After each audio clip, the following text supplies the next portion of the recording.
Hi எல்லாருக்கும் வணக்கம். இன்றைக்கி நாம் எப்பி நூடுல்ஸ் எங்கள் வீட்டில் எப்படி செய்வோன்றதை உங்களுக்கு நான் செஞ்சு காட்ட போகிறேன். எப்படி செய்கிறதுன்னு பார்க்கலாம் வாங்க. வீடியோக்குள்ள போகலாம்.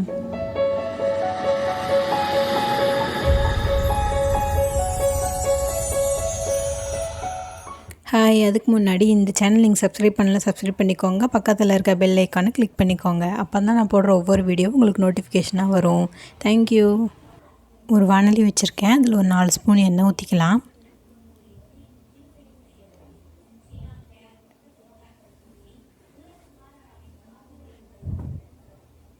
இந்த எப்பி நூடுல்ஸ் 3 பாக்கெட் நான் செய்ய போகிறேன். எண்ணெய் காஞ்சிருச்சு. மீடியம் சைஸ் பெரிய வெங்காயம் நறுக்கி வச்சுருக்க பொடி பொடியாக அதை சேர்த்துக்கலாம். அதை சேர்த்துட்டு நல்லா வணக்கிக்கோங்க.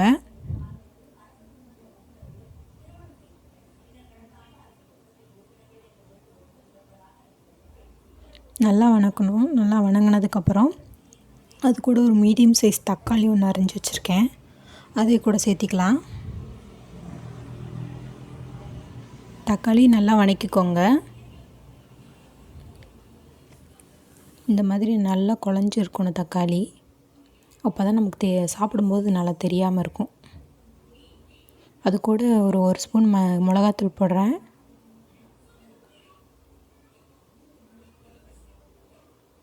உங்களுக்கு காரத்துக்கு தகுந்த மாதிரி போட்டுக்கலாம்.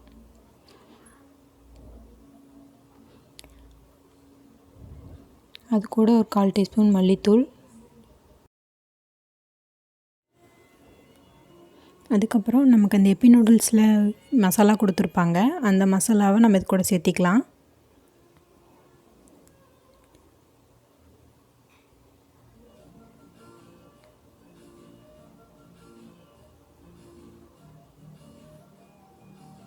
இந்த மசாலாலாம் சேர்த்ததுக்கப்புறம் இந்த எண்ணெயிலே ஒரு வணக்கிக்கோங்க.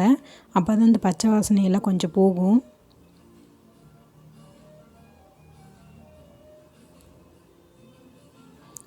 இந்த சின்ன டம்ளரில் ஒரு 4.5 டம்ளர் தண்ணி நான் ஊற்ற போகிறேன்.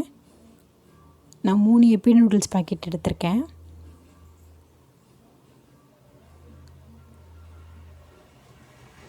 நான் 1/2 டம்ளர் தண்ணி ஊற்றிக்கிறேன். நான் இப்போ 3 பாக்கெட்டுக்கு 4.5 டம்ளர் தண்ணி ஊற்றியிருக்கேன். உங்களுக்கு ஒரு நூடுல்ஸ் பாக்கெட்டுக்கு 1.5 டம்ளர் தண்ணி ஊற்றினா கரெக்டாக இருக்கும். இதுதான் ரேஷியோ.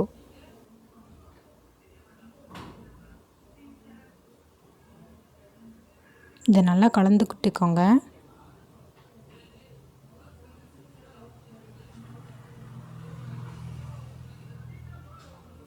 நமக்கு ஆல்ரெடி இந்த எப்பி நூடுல்ஸே லைட்டாக உப்பாக இருக்க மாதிரி தான் இருக்கும். அதனால் நீங்கள் நம்ம போட்ட வெங்காய தக்காளிக்கு அளவான உப்பு மட்டும் சேர்த்தா போதும்.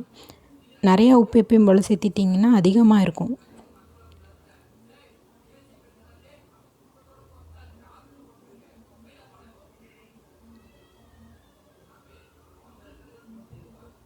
இதை சேர்த்து ஒரு கிளறிட்டு நல்லா கொதிக்க விட்டுருங்க. நல்லா இந்த மாதிரி கொதிக்கும்போது நம்ம வச்சுருக்க எப்பி நூடுல்ஸை இது கூட சேர்த்துடலாம்.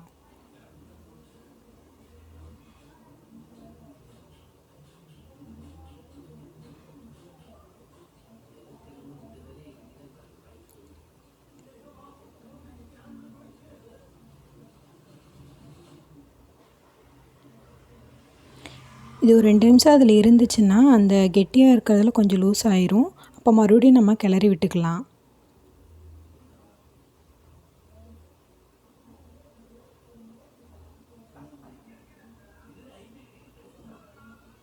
பாருங்கள், இந்த மாதிரி நூடுல்ஸ் தனித்தனியாக வந்துடும். உங்களுக்கு ஒரு 5 நிமிஷம்தான் ஆகும். அதுக்குள்ளே அந்த தண்ணியெல்லாம் நல்லா சுண்டிரும்.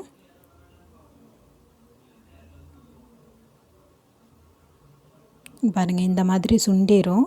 ஆல்ரெடி உங்களுக்கு வெந்துருச்சு நூடுல்ஸு. அந்த லைட்டாக தண்ணி வெளியே தெரியுது. அதை சுண்டுற வரைக்கும் வச்சிங்கன்னா உங்களுக்கு அடி பிடிச்சிரும்.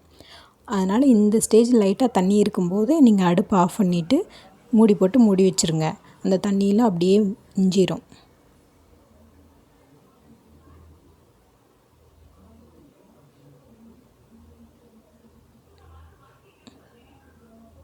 பாருங்கள், இந்த தண்ணியில் நல்லா இஞ்சிருச்சு. நான் இருந்தாலும் மறுபடியும் கொஞ்சம் ஒரு 2 நிமிஷம் மூடி வைக்கிறேன். இப்போ நம்ம டேஸ்டியான எப்பி நூடுல்ஸ் ரெடி ஆயிடுச்சு. நீங்களும் உங்கள் வீட்டில் ட்ரை பண்ணி பாருங்கள். தேங்க்யூ.